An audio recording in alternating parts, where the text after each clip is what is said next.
This film knows exactly what it's doing. Deep underground, scientists control every horror cliché imaginable, betting on which monster will attack the next group of college kids. But the highlight doesn't come from the teenagers. It comes from Steve Hadley, the tech who keeps wishing for one specific creature, the merman. When the monsters finally break loose, the facility turns into total bedlam. Zombies, ghosts, clowns, and even a unicorn stampede through the halls. That's right, a unicorn. It gallops in like it's auditioning for a toothpaste commercial, then impales a man through the chest in a spray of glittery carnage. But the real punchline lands later. Steve finally gets what he's been asking for, the merman. It crawls toward him, wheezing and squelching, and then eats him alive while spraying a fountain of blood through its blowhole. It's gross, ridiculous, and somehow deeply satisfying. He waited the whole movie for that moment, and boy, did it deliver. There's something about a mutant bear that doesn't quite work, and that's exactly why it's unforgettable. In Prophecy, a family goes camping deep in the woods, and nature decides to fight back. The monster bear lumbers into camp looking like a melted parade balloon. When it spots a kid zipped inside a bright yellow sleeping bag, the movie turns into unintentional comedy gold. The child hops across the clearing like a hopping burrito, trying to escape until the bear swipes. The bag rockets into a rock and explodes in a puff of feathers. That's it. Instant laughter. The moment was supposed to terrify, but it became one of the funniest kills in horror history. Ever since then, sleeping bags have become their own mini-gag weapon in horror movies, used by Jason Voorhees, Bigfoot, and anyone else with a grudge against campers. Nothing says terror like dying inside your own camping gear. Nothing prepares you for the chaos that unfolds when the massive shark attacks the yacht. The camera shakes, the water churns, and then, boom! A CGI shark the size of a cruise ship jumps out of nowhere. 1 second it's 20 feet long, the next it's practically swallowing the ocean. People scream, fall overboard, and vanish like they just forgot how gravity works. The effects look like they were animated on a 2002 laptop. But that's exactly what makes it gold. It's not just the shark that steals the scene, though.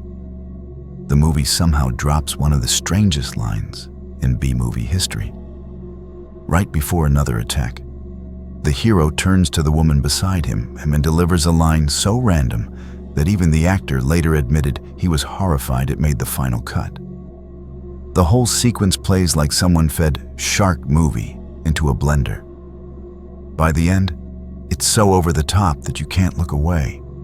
It's pure disaster comedy wrapped in fake blood and sea spray.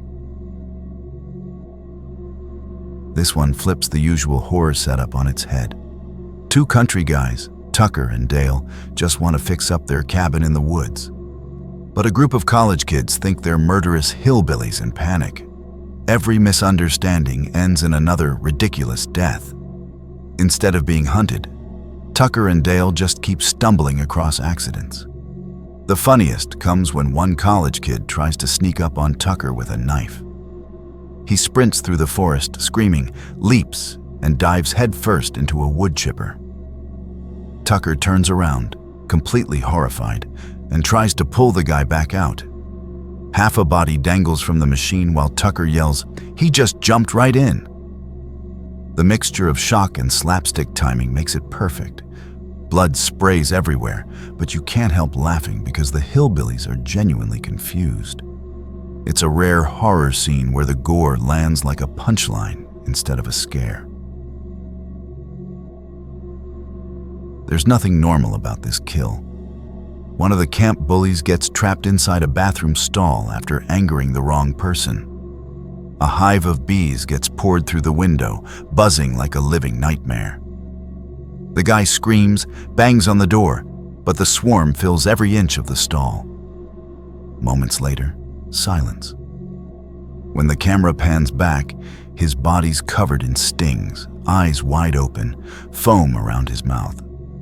It's over the top and weirdly funny because of how exaggerated it looks. The bees move like plastic props, and the actor sells the pain like he's auditioning for a soap opera. It's both disgusting and hilarious, a scene that walks the line between terror and complete nonsense. You can't take it seriously, and that's what makes it unforgettable. Peter Jackson's Dead Alive is so drenched in blood, it feels like a live-action cartoon. In one scene, Lionel sneaks into a cemetery at night to dig up his mother, but a gang of greasers catches him and starts a fight.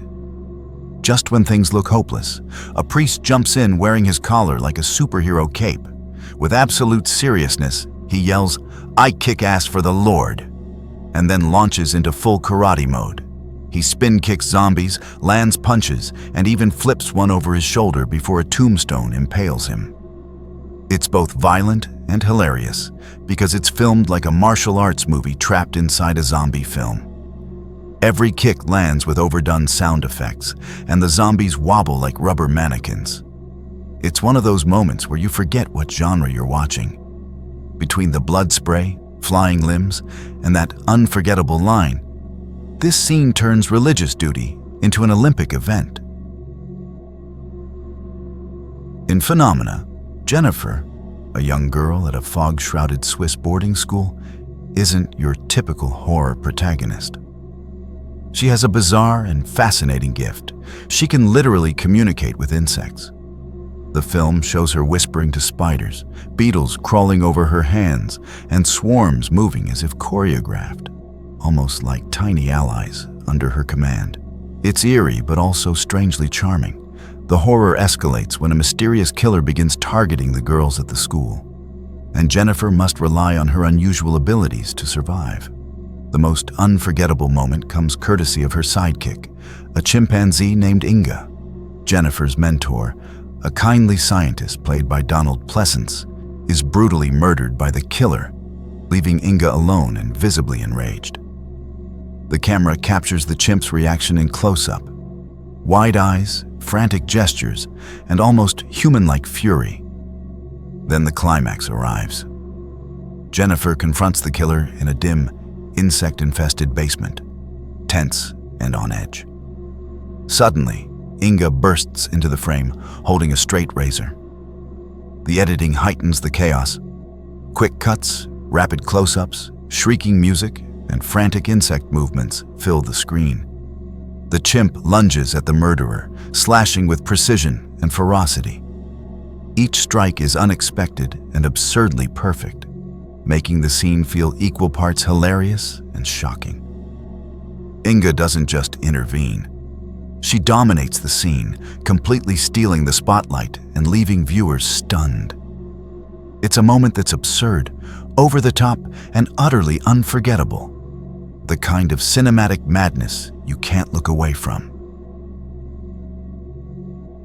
Deadly Friend is a film that mixes science fiction and horror in a way only Wes Craven could dream up. The story follows a teenage computer genius who tries to bring his brain-dead neighbor back to life by implanting a robot processor into her brain. Sounds reasonable, right? Well, the result is terrifying and ridiculous. She becomes a mechanical killing machine, her human side barely visible beneath the robotic precision. The film's most absurd moment happens when Samantha, now part girl, part machine, hurls a basketball at an unsuspecting old woman. The throw is executed with precision that defies physics. The camera follows the arc of the ball in slow motion as it smashes into the woman's face. Her reaction is priceless, flailing, screaming, and somehow comedic at the same time. The mix of robotic intent and human chaos creates a scene that feels more like a viral GIF than a horror moment. It's loud, frantic, and impossible to look away from. Samantha's transformation into a weaponized teenager makes every small action feel exaggerated. Every throw, every punch, every mechanical twitch is a spectacle of ridiculous horror. Stephen King's Maximum Overdrive takes ordinary machines and turns them into killers with an energy that's equal parts chaotic and hilarious. After a baseball game, a coach approaches a vending machine. Suddenly, cans of soda shoot out like bullets. The camera stays tight on the machine as the cans ricochet off the walls, hitting the coach again and again. His stunned face, the pinging metal, and the surreal timing make it both terrifying and absurd. It's a kill that feels cartoonish but deadly, turning a mundane object into a relentless predator. King pairs this with AC/DC blaring in the background, which somehow makes the violence feel like a rock concert. The exaggerated reactions, over-the-top sound effects, and sheer impossibility of machines plotting murder create a scene that is funny, horrifying, and completely unforgettable. The audience can't help but laugh while simultaneously cringing at the absurdity. In Sleepwalkers, a shape-shifting mother and son arrive in a small town, hunting virgins to sustain the dying sun. One of the film's most ridiculous kills occurs when Mary attacks a cop in a kitchen. Instead of grabbing a knife, she uses the nearest household object to impale him, a corn cob. The scene is chaotic. Slow-motion flails, splashes of blood, and exaggerated facial expressions. The cop struggles, slips on blood, and slides across the floor. The camera swings wildly, creating an almost cartoonish sense of danger. The kill works because it's absurd. Nothing about the attack makes practical sense. Mary's over-the-top violence, combined with the chaotic kitchen environment, turns a normal stabbing into a slapstick spectacle. It's gruesome, hilarious, and unpredictable. The prequel to Ghost Rider features Edward Malice, played by an unhinged Nicolas Cage. His investigation leads him to a secluded island, uncovering bizarre rituals and human sacrifice. But the real absurdity happens when Cage faces a swarm of CGI bees. The bees attack him, ripping flesh in exaggerated slow motion. The camera switches between close-ups of Cage's horrified expressions and chaotic swarm shots. His over-the-top acting makes him seem simultaneously terrified and ridiculous. The combination of wild CGI, Cage's facial gymnastics, and the sheer overkill of the bees ripping apart everything in sight turns a horror moment into spectacle comedy. It's surreal, absurd, and unforgettable. Troll 2 delivers pure absurdity. The town of Nilbog is inhabited by goblins who turn humans into plant goo and eat them. In one iconic scene, Arnold watches a troll feast on a character, horrified as it chews her up. His reaction, screaming, "And then they're going to eat me," is over the top, panicked, and completely hilarious. The combination of wooden acting, bad special effects, and ridiculous stakes makes this one of the funniest death sequences in horror history. The line delivered by Arnold, paired with the absurd monster design, turns a terrifying moment into comedic gold. The ultimate meme-worthy kill comes from Silent Night, Deadly Night 2, featuring Ricky, Billy's adult brother. In a mental hospital interview, he goes on a shooting spree in his neighborhood. The highlight isn't just the violence, it's Eric Freeman's acting. His eyebrows, timing, and deadpan delivery make each action exaggeratedly absurd. Ricky takes out the trash, firing at neighbors, wrapping the absurdity in a holiday setting where it's technically garbage day tomorrow. The scene combines ridiculous planning, over-the-top execution, and complete disregard for logic. From start to finish, it's chaotic, hilarious, and unforgettable.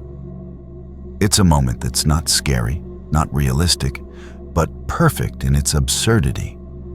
A true crowning moment of silly horror. And there you have it, the absolute peak of ridiculous horror logic. If you enjoyed this dive into cinematic chaos, don't forget to hit that like button, subscribe, and ring the bell so you don't miss my next deep dive into movie madness. Drop a comment below. What's your favorite so bad it's good horror kill? Thanks for watching. Stay spooky.